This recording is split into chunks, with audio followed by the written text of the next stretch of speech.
to me your secrets, show me your nightmares.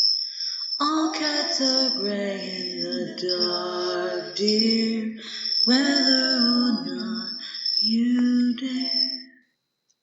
Welcome to All Cats Are Gray in the Dark. I'm your host, April Simmons. This podcast contains true cases of graphic violent crimes and other stories of a dark nature. Please be advised that due to the subject matter and violent, sometimes sexual content and obscene language, this podcast is not for children or the faint of heart. Hello! Welcome to the first episode of All Cats Are Gray in the Dark. And today we have my friend Sahara with us. Say hello, Sahara. Hello. You just reminded me of Mrs. Doubtfire. Really? Hello! Hello there! Well, hello, dear. Hey, whatever works. A southern Mrs. Doubtfire, maybe? Yes, definitely. And we also get to find out today if two redheads is one too many. Never Never enough. You can never have too many redheads in one room together. And we have some interesting stories for you today through Sahara. First off, tell us a little bit about yourself. I am 44 years old. I am a widow of 3 years and recently married again. And I have a brilliant daughter who is even smarter than I am, who I happily homeschool. Awesome. One of the biggest reason that I have you here today is because you have a story from your youth that I found very interesting and that I think people who listen to this, if anybody listens to this. No, it's just us. It's just us, but we find it interesting anyway. You ran away from home. It wasn't really running away. We just decided, a group of friends and I decided that it would be a really fun and not so stupid idea to go hitchhiking across the country.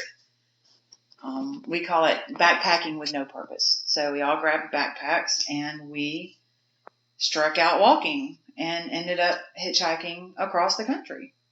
And how old were you? 17.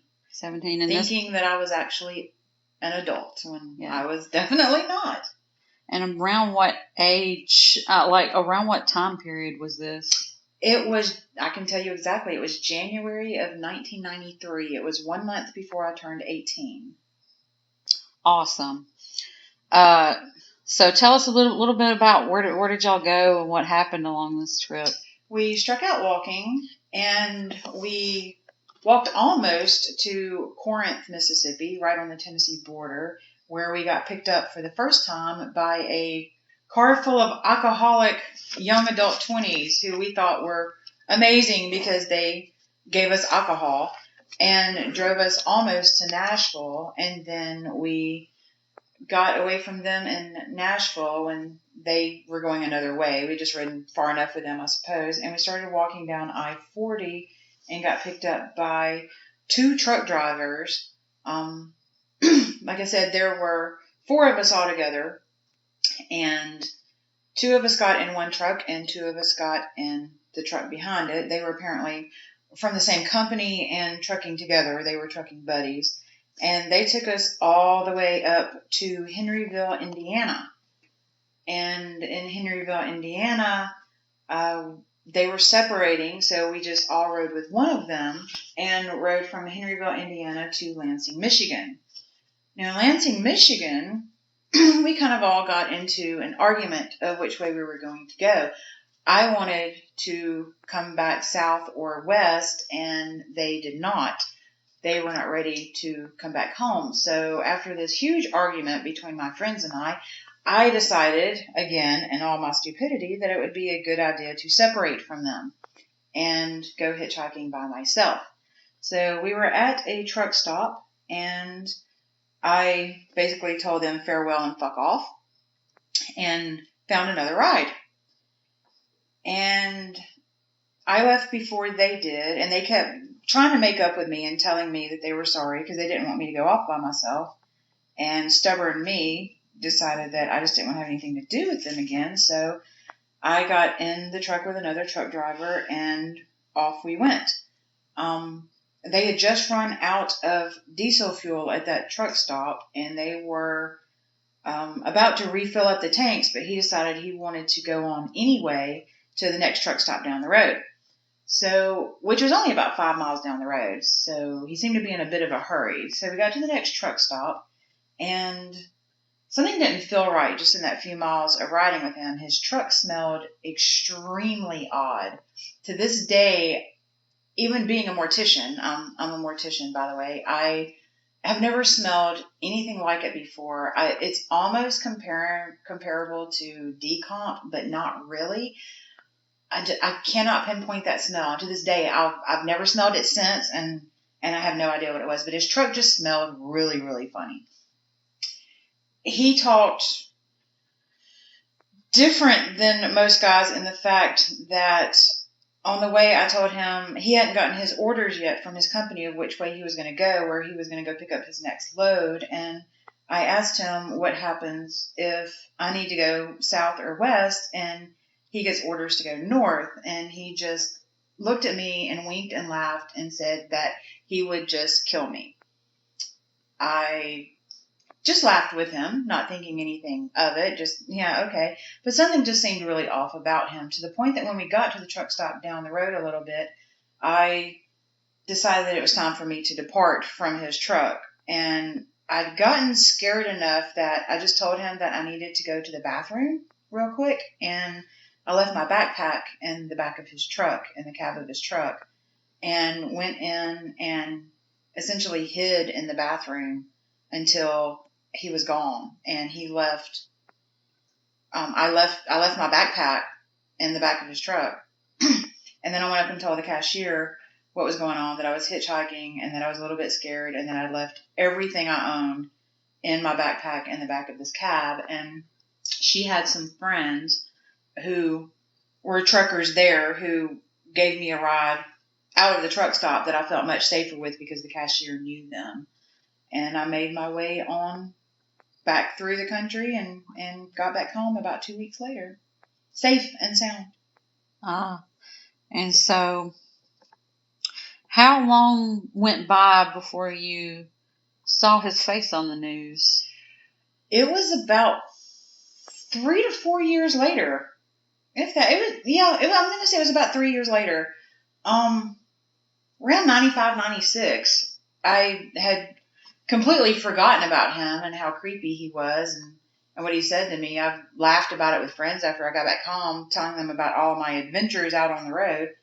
And then watching the news, suddenly his face popped up. And it's a face I'll never remember or never forget. I'm sorry. It's one of those, familiar faces. But because of the way he was and his creepiness, the minute I saw his face on the news, I was like, oh, my God, I rode with that guy. I know that guy. And he ended up being a very prolific serial killer who killed, they know of, 8 women and estimated up to 185 women that they could not prove, but that he boasted about, kind of like some serial killers do. But they were able to prove that he killed 8 of them. And I called the FBI because that's what my friends told me that I should probably do. And they came down and talked with me, and after interviewing me, told me that I was a very lucky girl. All right. And now for the reveal. Who was the guy that you rode in the truck with? His name was Keith Hunter Jesperson, otherwise known as the Happy Face Killer. Yes. And by the way, there's serving 4 or 5 life sentences, something like that, in Oregon or Washington or somewhere. I honestly have not kept up since because I don't really care to. I just wish he had honestly gotten the death penalty and been done with it, because I am very pro death penalty for cases of killing women. So,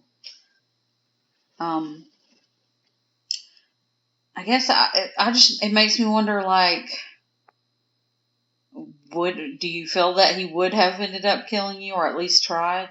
I don't know.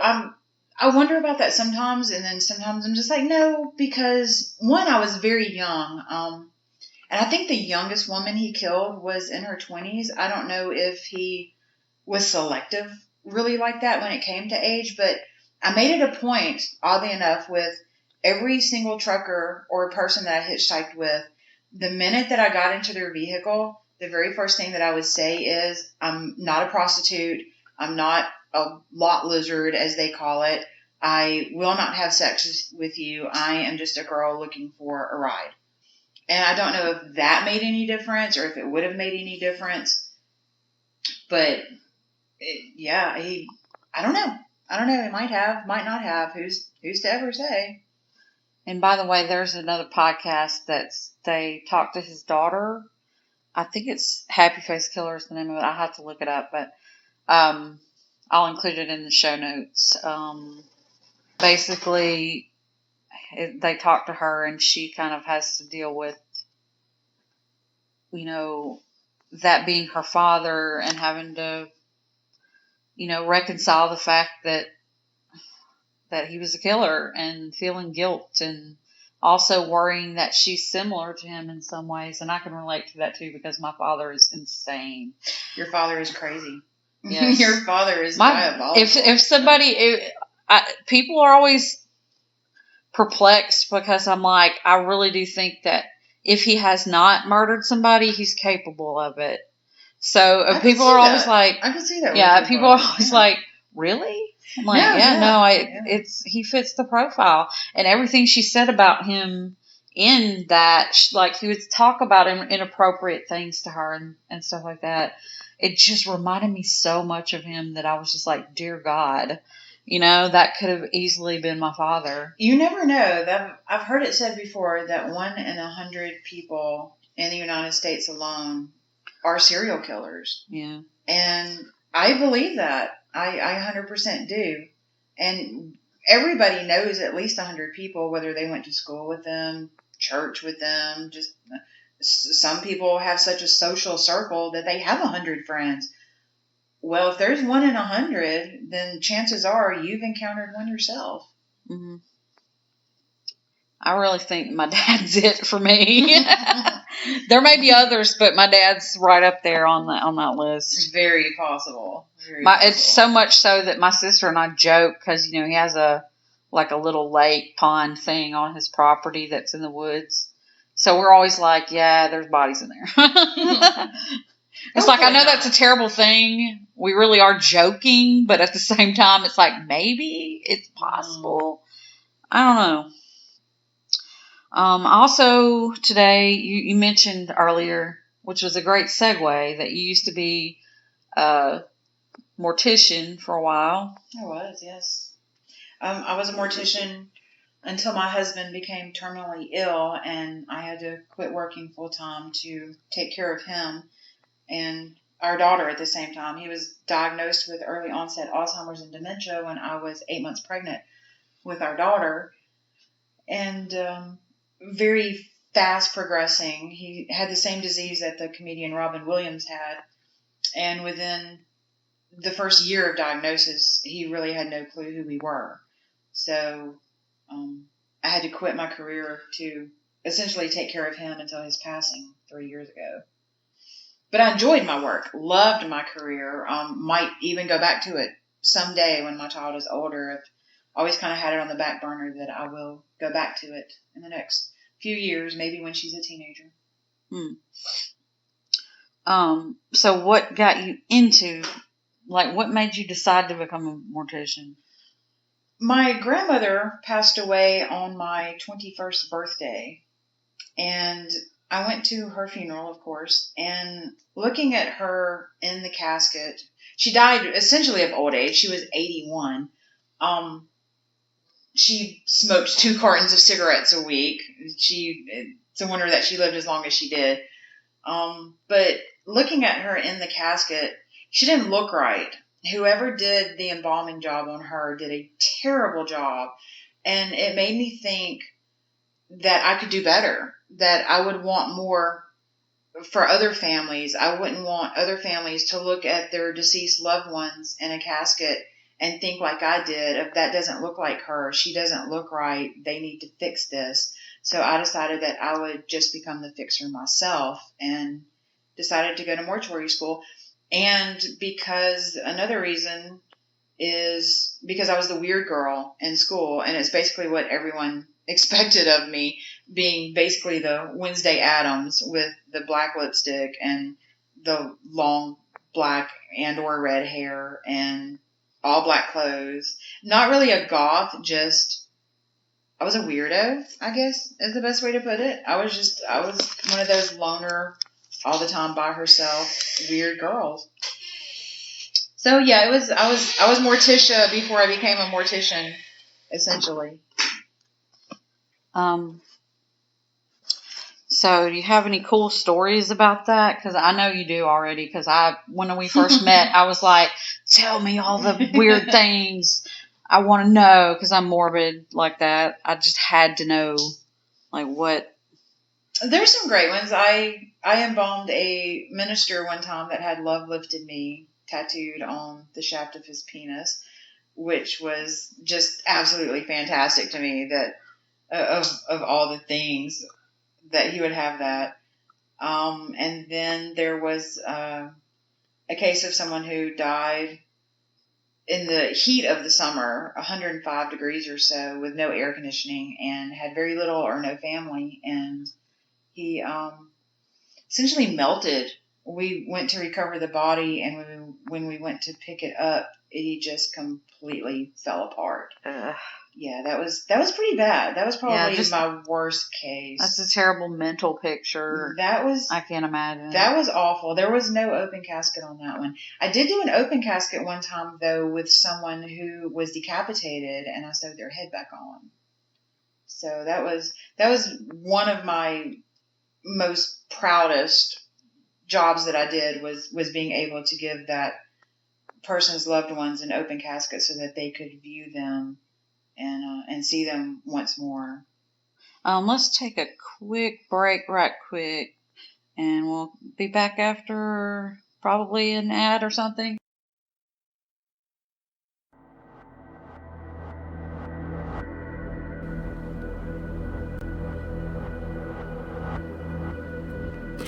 Our town isn't like other towns. People move here to raise their children far from the dangers of the big city and all the things that go bump in the night. And I can see why. From the outside, Tupelo seems like every town USA, a quiet little slice of heaven right here on Earth, where Saturday barbecues include the whole neighborhood and the bad things only happen to bad people. It's a living Rockwell, oozing with pastoral southern charm, but what if I told you that looks can be deceiving? Would you believe me? Or would you laugh it off, call me crazy, and tuck your littles into their beds without a second thought? Well, maybe you should listen, at least for a moment, to the other side of the story. Because I can tell you one thing, your family is not safe here. You are not safe. Tupelo isn't a Rockwell.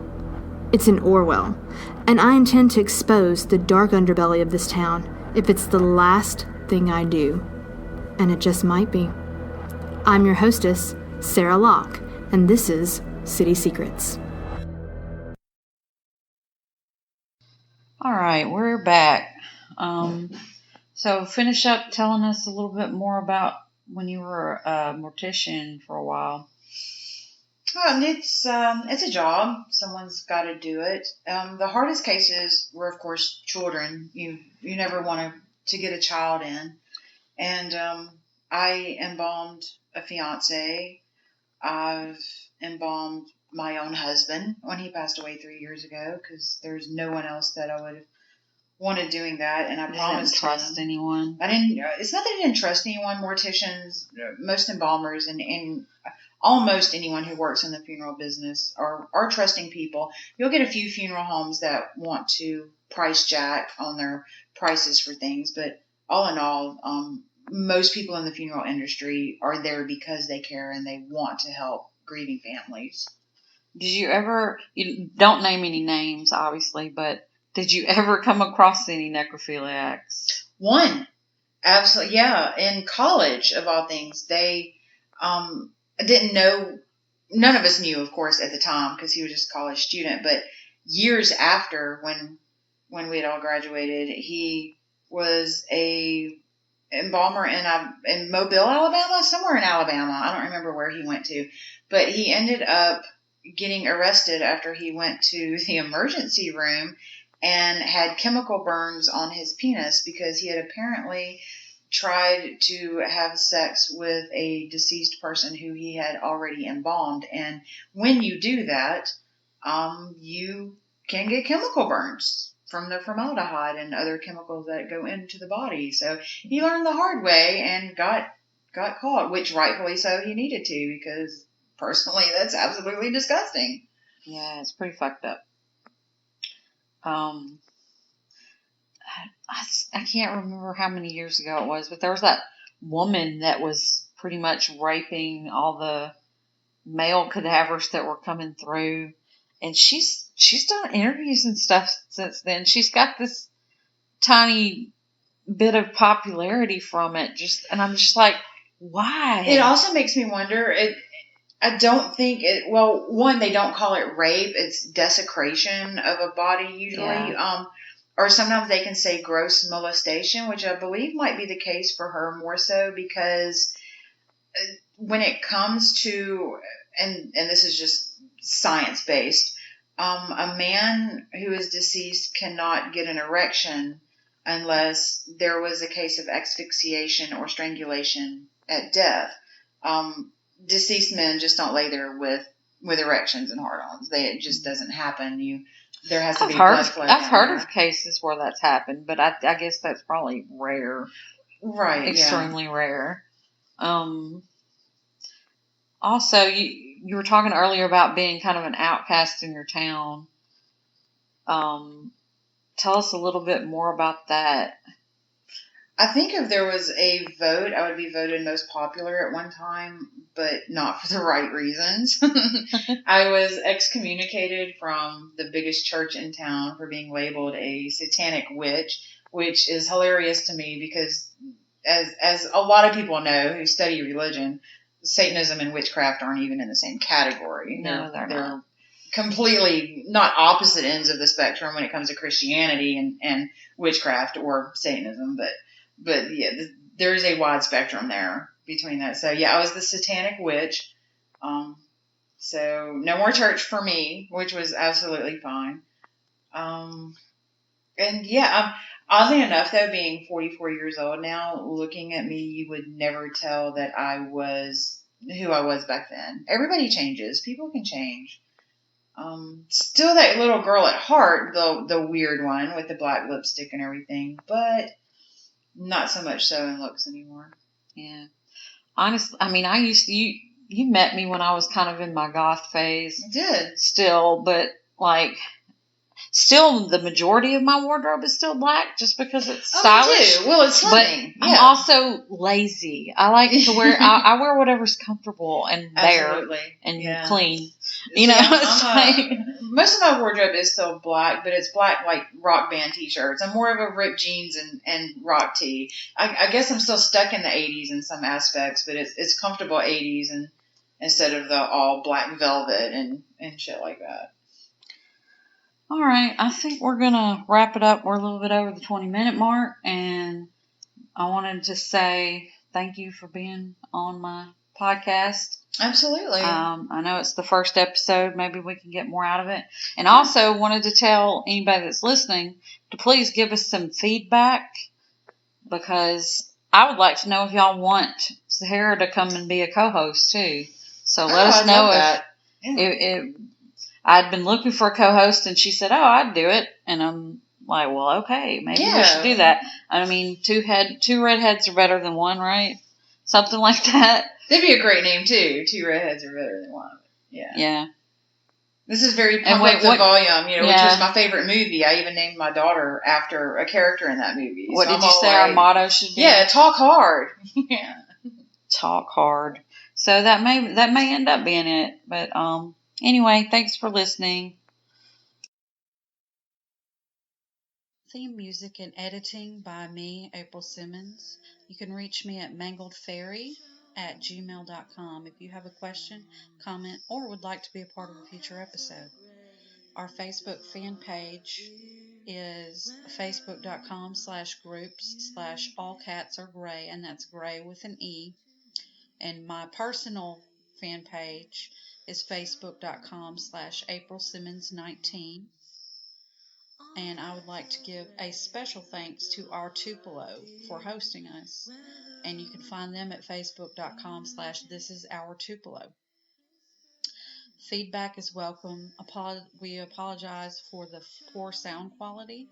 Bear with us, we're still learning. And thanks for listening. All cats are gray in the dark, dear.